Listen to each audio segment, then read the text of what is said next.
arī tātad šodien mēs jau bijām apskatījāmies tātad sagatavoto kaisāmo materiālu, kas ir priekš Liepājas pilsētas sagatavots, un šobrīd esam pie Latvijas valsts ceļu uzturētāju, jā, teiksim, iestādē. Un šeit jūs arī redzat fonā, teiksim, tehnika, kas ir gatava ceļam, tehnika ir certificētas, tehnika ir pārbaudīta, un esam gatavi darbam.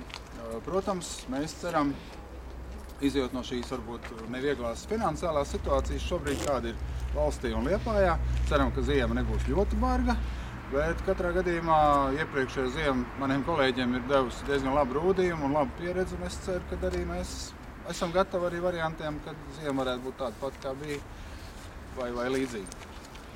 Un tā kā šobrīd arī atbilstoši līgumam ar mūsu pakalpojumu sniedzēju ir nodrošināts tātad minimums šīs 25 tehnikas vienības, jā, 10 automašīnas, kas var kaisīt teiksim, materiālu teiksim, uz ceļa, jā, tad ir greideri, iekrāvēji, kas var strādāt gan iekrājot materiālu teiksim, kaisāmo, gan nepieciešības gadījumā arī sniega teiksim, savākšanai, un tāpat ir arī 10 pašgājēju automašīnas un 3 greideri, kā esam informēti, ir gatavi darbi.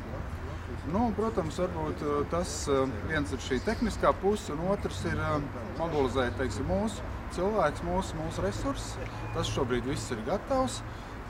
Priecē tas, kad izejot varbūt arī no iepriekšējā gada pieredzes, šogad esam piesaistījuši jaunus cilvēkus, varbūt cilvēks, kas iepriekš nav ziemas dienestā strādājuši, bet tie ir mūsu kolēģi, un tādā veidā arī mēs ceram, kad arī spēsim uzlabot darbu, jo darbs nav viegls, un šie mēneši, ja, kas ir jāpavada ziemas dienestā, atstāja arī savus zinām iespēju uz ikdienas teiksim, darbu. Jo neviens no kolēģiem arī nav atbrīvots no saviem tiešiem darba pienākumiem, vienkārši visas šīs lietas ir jāsabalansē.